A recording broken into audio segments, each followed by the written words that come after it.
सूरत अल-बकरा कुरान की दूसरी सूरा है। इसका नाम बकरा अरबी ज़बान में भैंस को कहा जाता है, जिसका जिक्र इस सूरा में आया है। यह सूरा कुरान मजीद की पहली रकत में शामिल है और उसकी तादाद आयात 286 है। अल-बकरा सूरा को मदनी सूरा कहा जाता है, यानी इसकी तंजील मदीना शहर में हुई थी। इस सूरा की शुरुआत बहुत ही अहम मौज़ूआत पर होती है।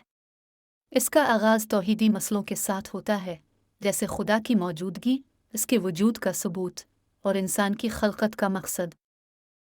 अल-बकरा की शुरुआत कुरान मजीद के पहले सूरे यानी अल-फातिहा के बाद होती है। इसकी इब्तिदा अल-फातिहा की आखिरी आयत से की जाती है, जो ख़त्म करती है, ए लोगो, यह कुरान पढ़ो और समझो। अल-बकरा की आगाज़ी आयात अल्लाह की सिफारिशात के बारे में होती हैं, जैसे ईमान लाने की अहमियत, सुलह व महब्बत की दावत और इल्म व हिकमत की फ़हम का ज़्यादा करना। इसके बाद सूरा में मौज़ूआत मुख्तलिफ पर बातचीत की गई है, जैसे नमाज की अहमियत, हिजरत की अहकाम और अखलाकी उसूलों पर गौर किया गया है। अल-बकरा सूरा में यह भी जिक्र किया गया है कि इंसान की ज़िंदगी में मुख्तलिफ मसाइब और परेशानियाँ आती हैं, लेकिन खुदा के रास्ते पर चलने वाले लोग उनका सामना कैसे करते हैं और उनका दिल कैसे सुकून पाता है।